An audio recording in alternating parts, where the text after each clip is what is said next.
மதிப்பிற்குரிய திரு அண்ணாமலை அண்ணன் அவர்கள் திருப்புரையாற்றுவார்.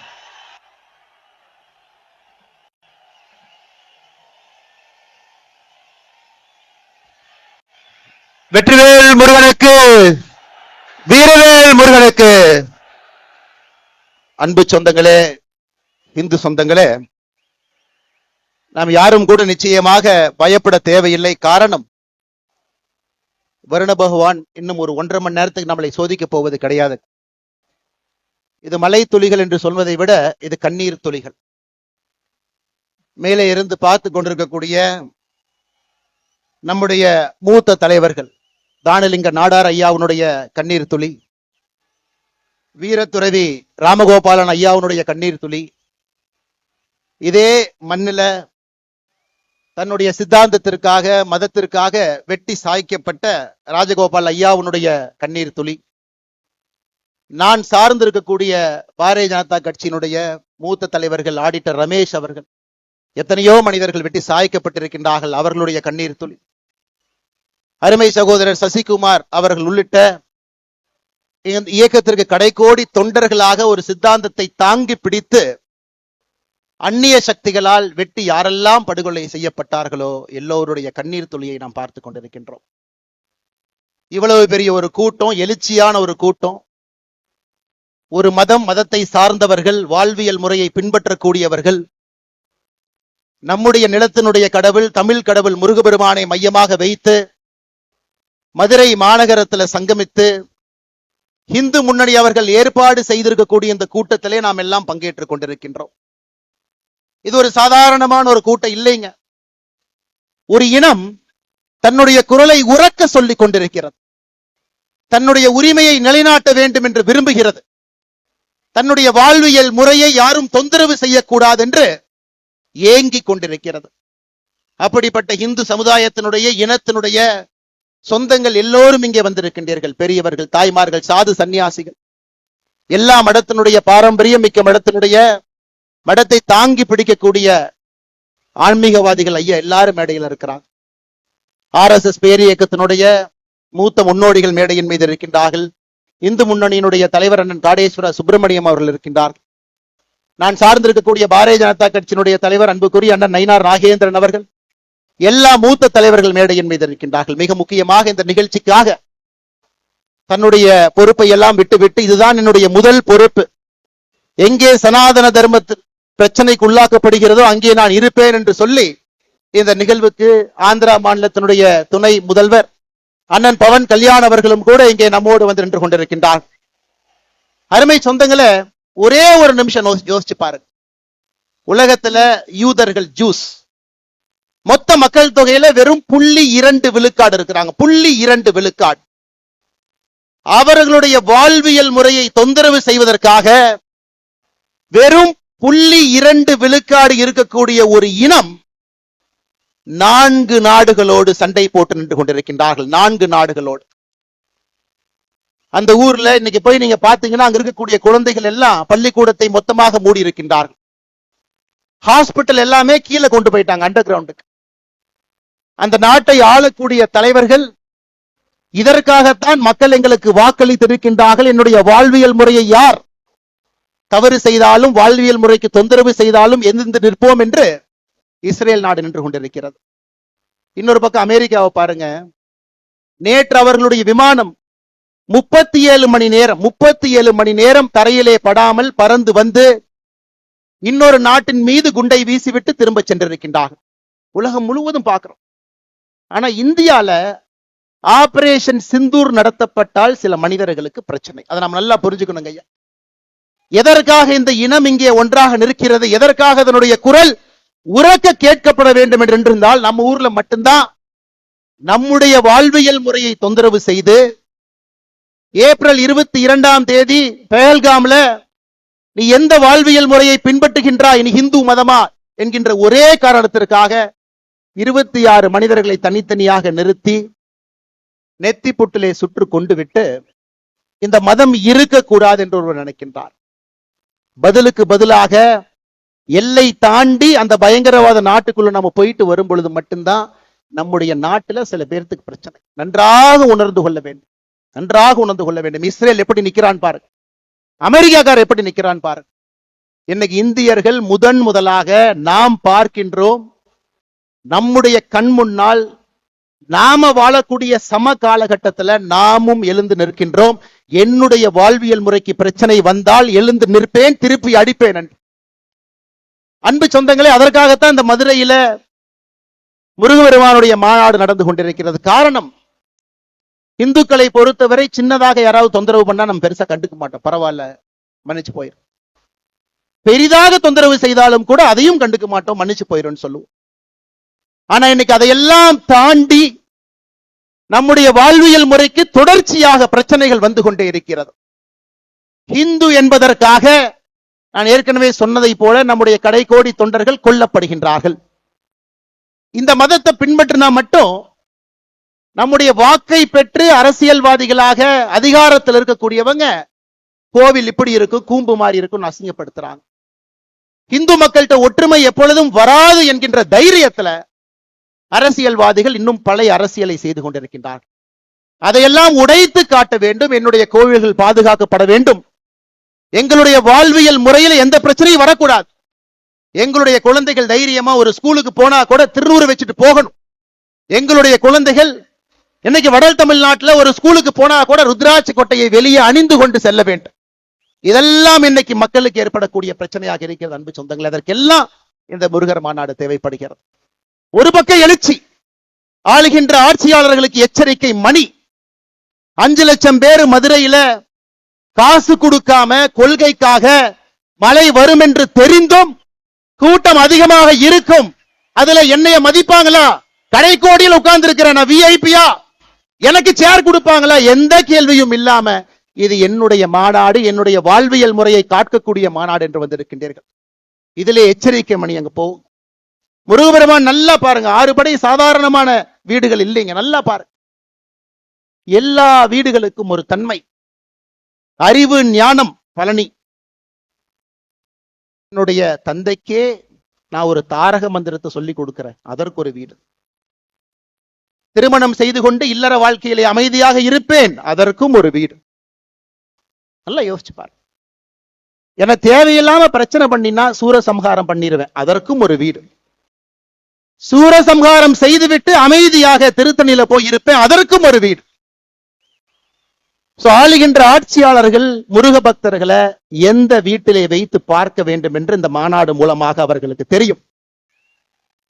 முதல் வீடு திருப்பரங்குன்றத்துக்கே நீ பிரச்சனை ஏற்படுத்தினா ஒரு வீடாக சென்று சூரசம்ஹாரம் செய்துவிட்டு மறுபடியும் அமைதியாக திருத்தணிக்கு போயிரும். அப்படிங்கிற மாதிரி தாங்க அந்த மாநாட்டில் ஒரு பெரிய செய்தியை நாம் சொல்லி இருக்கின்றோம். என்னுடைய வாழ்வியல் முறையில தலையிடாத, ஏன்னா நம்ம யாருக்குமே தொந்தரவு பண்ணல. இன்னைக்கு உலகத்தில் இருக்கக்கூடிய எல்லா மதத்தையும் பாருங்க ஐயா, எத்தனை கோடி மனிதர்கள் எந்த மதத்தை பின்பற்றாங்க பாருங்க. கிறிஸ்தவ மதம் 230 கோடி, கிறிஸ்தவ மதம் 200 கோடி, இந்து மதம் 120 கோடி. இதுல ஆச்சரியம் என்னன்னாங்க, 190 கோடி பேர் இந்த உலகத்துல எந்த மதத்தையும் பின்பற்றாம இருக்கிறாங்க, அன்அஃபிலியேட்டட்ங்கறாங்க. 230 கோடி கிறிஸ்தவர்கள் இருக்கிறாங்க, 200 கோடி இஸ்லாமியர்கள் இருக்கிறாங்க. 190 கோடி பேர் எந்த மதத்தையும் சாராதவர்கள், இந்து மதத்தை சார்ந்தவங்க 120 கோடி. எத்தனை நாட்டில் இருக்காங்கன்னு பாருங்க.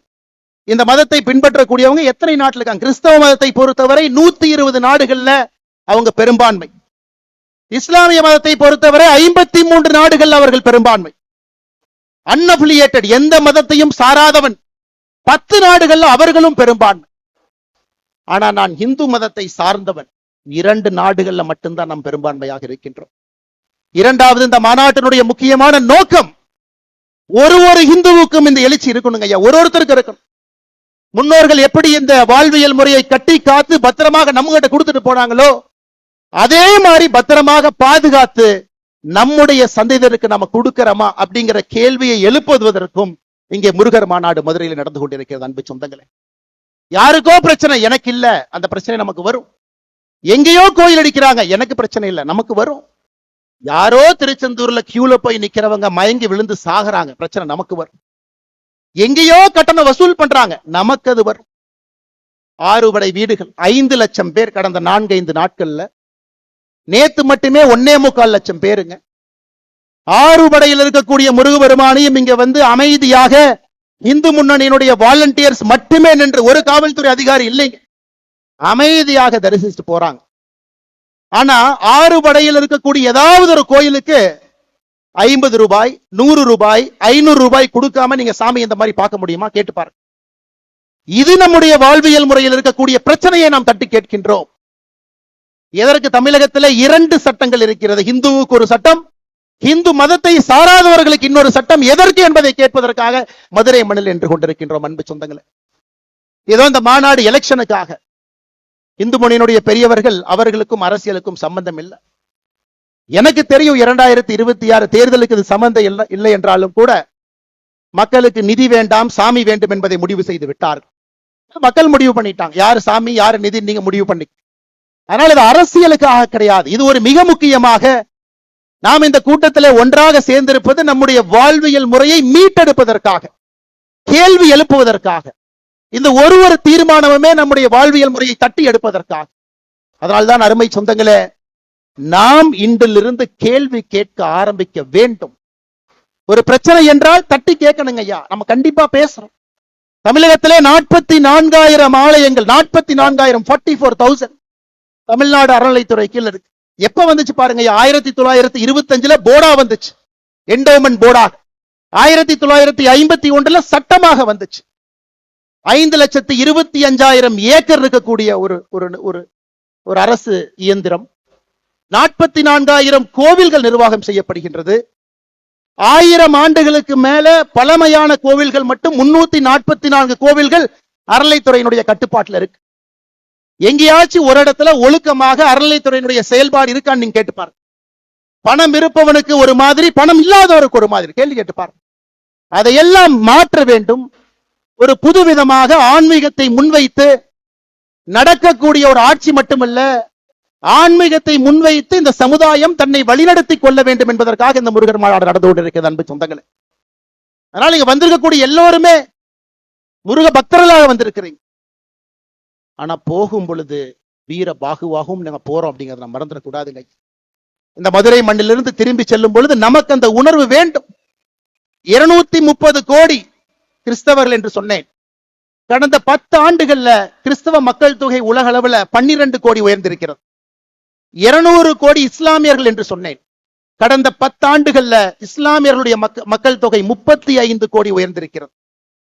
2050 முடியும் பொழுது, 55 முடியும் பொழுது இந்த உலகம் இஸ்லாமியர்கள் பெரும்பான்மையாக இருக்கக்கூடிய உலகமாக, இன்னைக்கு இருக்கக்கூடிய இதே நேர்கோட்டு பாதையில போனா இஸ்லாமியர்கள் பெரும்பான்மையாக இருக்கக்கூடிய உலகமாக 2055 மாற இருக்கிறது.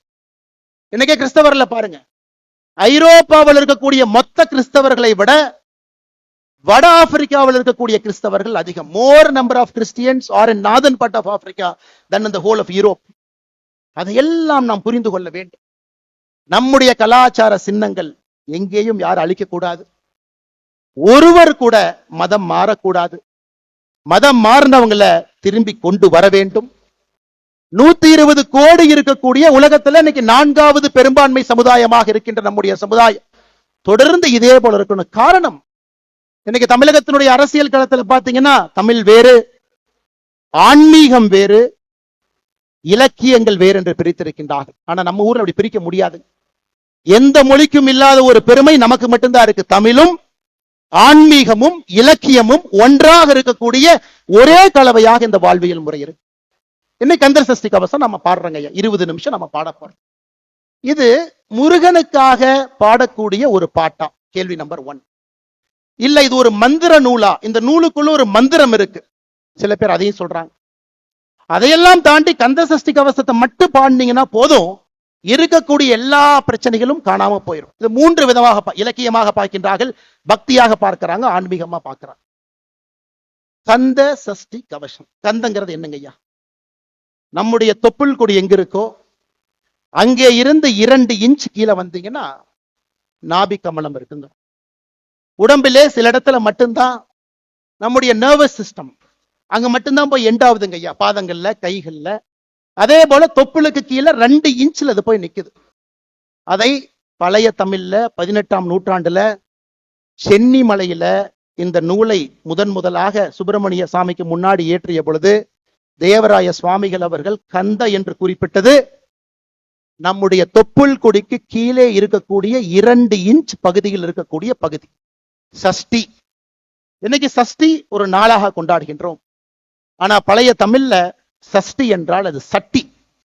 எப்படி அந்த தொப்புள் கொடிக்கு 2 இன்ச்சுக்கு கீழே உள்ள பாத்தீங்கன்னா அந்த பகுதி சட்டி போல இருக்கும். கந்த சஷ்டி கவசம் அப்படின்னா தொப்புள் கொடிக்கு 2 இன்ச்சுக்கு கீழே இருக்கக்கூடிய சட்டி போன்ற அந்த பகுதியை பாதுகாப்பதற்காக பாடப்பட்ட ஒரு பாடலை கந்த சஷ்டி கவசம்னு சொல்றோம். இது இன்னொரு விதத்துல பாருங்க, சட்டியில் இருந்தா தான் அகப்பையில வரும், சஷ்டியில் இருந்தால் தான் அகைப்பையில் வரும்.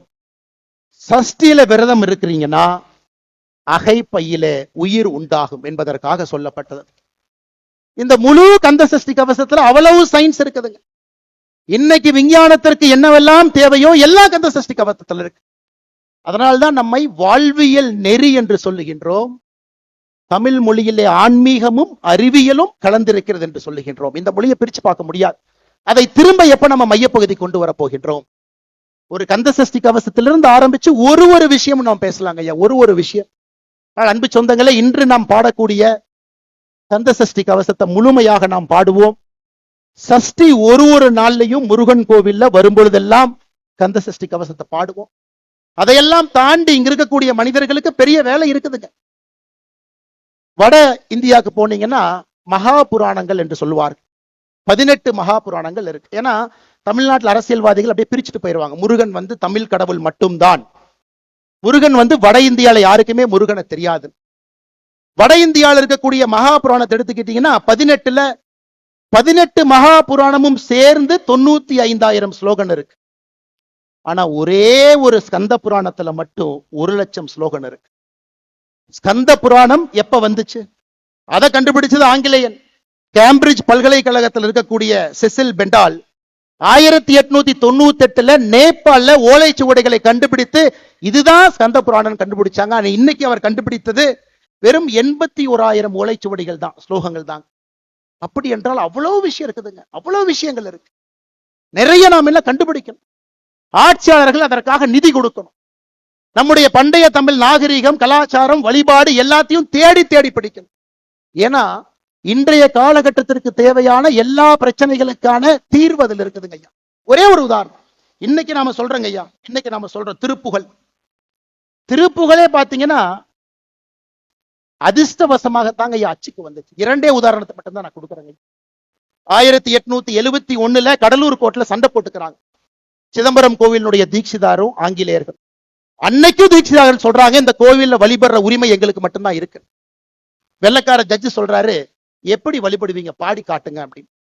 தீட்சிதார்கள் பாட ஆரம்பிக்கின்றார்கள். அந்த கோவில்ல டைப்பிஸ்ட் தட்டச்சிரா சுப்பிரமணிய பிள்ளைன்னு ஒருத்தர் இருக்கார். அருமையா இருக்கே இந்த பாட்டு. தீட்சிதாரை தனியா கூப்பிட்டு, ஐயா ஒரு பாட்டு பாடுறீங்க, என்னங்க ஐயான்னு கேட்கிறாங்க. ஐயா இதுதாங்க ஐயா திருப்புகழ் அப்படிங்கிறாங்க. 5 நூற்றாண்டுகளாக 13ஆம் நூற்றாண்டிலிருந்து வார்த்தையாக இல்லாமல் வெறும் வாயிலே பாடிக்கொண்டிருக்கின்றார். அதை கேள்விப்பட்டோடனே சுப்பிரமணிய பிள்ளை அங்கேயே தன்னுடைய வேலையை விட்டு அவர் உட்கார்ந்து திருப்புகளை அச்சில ஏத்துறாங்க. இந்த மாதிரி பல விஷயங்கள் இதெல்லாம் ஒளிஞ்சு கிடக்குதுங்க ஐயா, அவ்வளவு இடத்துல இருக்கு. 5400 ஆண்டுகள் பழமையான தமிழினம் என்று சொல்லுகின்றோம். ஆனால் 5400 ஆண்டுகளாக எப்படி வாழ்ந்தார்களோ அதுபோல் வாழ்வதற்கு அரசியல்வாதிகள் நம்மை விடுவார்களா என்கின்ற கேள்வியும் நாம கேட்போம். அதுதான் அருமை சொந்தங்களே, இது போன்ற மாநாடுகள் இன்னும் நடந்து கொண்டே இருக்கும். ஒரு பிரச்சனை வரும் பொழுதெல்லாம் நாம் ஒன்று சேருவோம். அதைவிட முக்கியம் எதற்காக ஒன்று சேருகின்றோம் என்பது முக்கியம். நம்முடைய இனத்தினுடைய அடையாளத்தை தைரியமாக தீர்க்கமாக வெட்ட வெளியில அதை நாம் வெளிப்படுத்த வேண்டிய கட்டாயம் இருக்கு. யாருக்கும் நாம் எதிரி கிடையாது. 2 நாடுகள்ல மட்டும் பெரும்பான்மையாக இருந்தாலும் கூட நாம யாருக்கும் எதிரி இல்லைங்க. அதை தைரியமா நீங்க காட்டுங்க. நேத்து திருப்பரங்குன்றத்தில் அரசியல்வாதி ஒருத்தர் வர்றார், இன்னைக்கு எம்பியா இருக்கார், ஒரு முக்கிய கட்சியினுடைய தலைவர். கோவில்ல சாமி கும்பிட்டு வர்றார் 4 நாட்களுக்கு முன்பு. ஒரு அம்மா செல்ஃபி கேட்கிறாங்க. நெத்தியில் இருக்கக்கூடிய திருநூரை அழித்து விட்டு புகைப்படம் எடுத்து அந்த அம்மாவை அனுப்பி வைக்கிறாங்க. இவர்கள் ஓட்டு பிச்சை எடுக்க நம்மிடம் 2026 தேர்தலில் வருவாங்க. அன்னைக்கு கோயிலுக்கு போவாங்க, அன்னைக்கு நம்மை பற்றி நன்றாக சொல்லுவாங்க. அதை எல்லாம் நம்ம உணர்ந்துக்கணும். இந்துக்கள் நன்றாக உணர்ந்து கொள்ள வேண்டும், நாம் யாருக்கும் எதிரி இல்லை. நம்மை எதிரியாக நினைப்பவர்களுக்கு நாம் எதிரி என்பதிலே மிக மிக மிக தெளிவாக இருக்க வேண்டும் அன்பு சொந்தங்கள். அது மட்டும் இல்லாம இன்னைக்கு பாருங்க, உலகத்தில் இருக்கக்கூடிய எத்தனையோ நகரங்கள் அழிந்து கொண்டிருக்கிறது. டெட்ராய்ட் ஒரு காலத்துல உலகத்தில் இருக்கக்கூடிய ஆட்டோமொபைல் அங்க இருந்தாங்க வந்துச்சு. 10 ஆண்டுகள் அமெரிக்காவில் டெட்ராய்டினுடைய மக்கள் தொகை மட்டுமே 25 விழுக்காடு குறைஞ்சிருக்கு. அப்ப எந்த நகரங்கள் செழிப்பா இருக்குன்னு பாத்தீங்கன்னா கோவிலை சார்ந்த நகரங்கள் மட்டும்தான் செழிப்பா இருக்கு. யுஎஸ்ல அட்லாண்டிக் சிட்டி கேம்பிளிங்காக ஆரம்பிச்சாங்க, காணாம போயிருச்சு. டெட்ராய்ட் மேனுஃபேக்சரிங்காக ஆரம்பிச்சாங்க, காணாம போயிருச்சு. ஆனா கோவில்களை சார்ந்து இருக்கக்கூடிய நகரத்தை பாருங்க, மதுரை முதல் சங்கம், இடைச்சங்கம், கடை சங்கம், 4வது சங்கத்தை தாண்டி நின்று கொண்டிருக்கிறது. பாருங்க, கோவில்கள் எங்கே எல்லாம் இருக்கின்றதோ அந்த நகரத்தை ஒரே நிமிஷம் கூர்மையா பாருங்க. காசிய பாருங்க, உஜ்ஜயின பாருங்க. தமிழகத்துல கோவிலுக்காங்க பஞ்சம். 44,000 கோவில்கள் என்று சொல்லுகின்றோம். அதையெல்லாம் தாண்டி எத்தனை எத்தனை இலக்கியங்கள், எத்தனை கோவில்கள் இயற்றப்பட்டிருக்குன்னு மட்டும் ஒரு நிமிஷம் யோசிச்சு பாருங்க ஐயா. ஒரே நிமிஷம் யோசிச்சு பாருங்க. திருப்புகழ் பாடல் பெற்ற தலங்கள் 120 ஐயா. தேவார பாடல் பெற்ற ஸ்தலங்கள் 274 சிவாலயங்கள். மங்கள சாசனம் பெற்ற 108 திவ்ய தேசங்கள், 33 சக்தி பீடங்கள். எல்லா நகரமுமே ஒரு கோவிலை சார்ந்திருக்கின்ற காரணத்தினால் அந்த நகரத்துக்கு அழிவு இல்லை, அந்த கலாச்சாரத்திற்கு அழிவு இல்லை, அந்த தமிழ் மக்களுக்கு அழிவு இல்லை. இன்னைக்கு இருக்கக்கூடிய திமுக கட்சி அரசியல் பேசக்கூடாது இருந்தும் ஒரு சின்ன விஷயத்தை அரசியலாக பேசவில்லை. 5400 ஆண்டுகள் சந்தோஷம். 5400 ஆண்டுகள். ஏன் 5400 ஆண்டுகள் என்றால் கோவில்களை சார்ந்து இந்த கலாச்சாரம் இருந்ததால் 5400 ஆண்டுகள். இதை நம்ம நல்லா புரிஞ்சுக்கணுங்க ஐயா. அதனால் நம்முடைய கடமை, இன்னைக்கு இந்தியாவில் எத்தனையோ நகரங்கள், ஐயா பவன் கல்யாணம் அவங்க வந்திருக்கிறாங்க. சமீபத்தில் திருப்பதி கோவிலினுடைய சொத்தை எஸ்டிமேட் பண்றாங்க. இந்த total asset of Tirupati temple. Tirupati டெம்பிளை பொறுத்த வரைக்கும் இந்தியாவில் 917 இடத்துல ப்ராப்பர்ட்டி வச்சிருக்கிறாங்க, சென்னை உட்பட.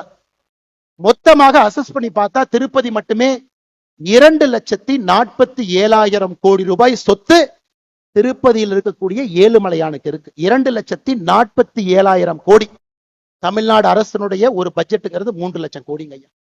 அதனால் ஆன்மீகம் சார்ந்த அரசியல், ஆன்மீகம் சார்ந்த வாழ்வியல் நெறி, ஆன்மீகம் சார்ந்த பொருளாதாரம் வரும் பொழுது மட்டும்தான் முருகன் நிம்மதியாக இருப்பார். முருகன் நிம்மதியாக இருக்கும் பொழுது நாம் நிம்மதியாக இருப்போம். நாம் நிம்மதியாக இருக்கும் பொழுது நம்முடைய கலாச்சாரம் நிம்மதியாக இருக்கும்.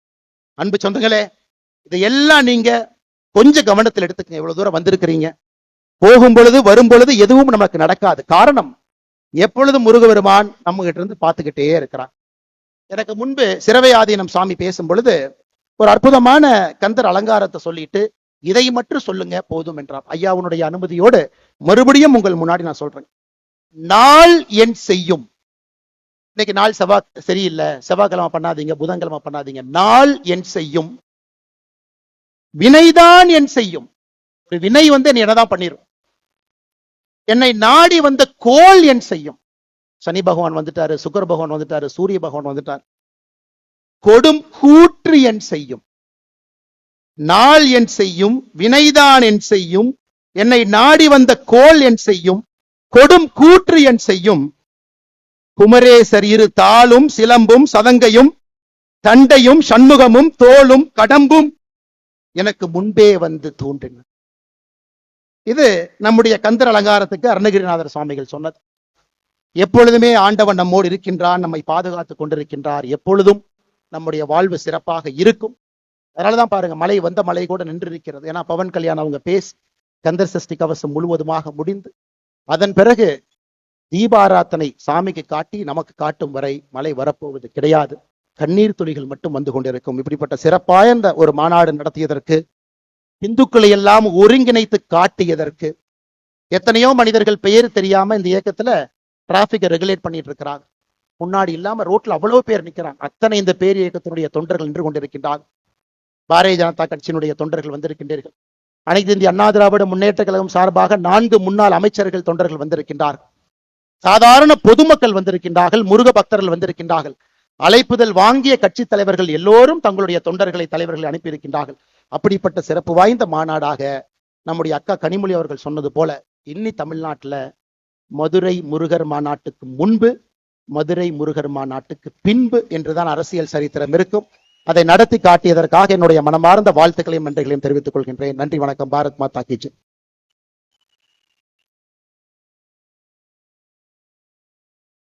அற்புதமான உரையை வழங்கி சென்றிருக்கிறார்.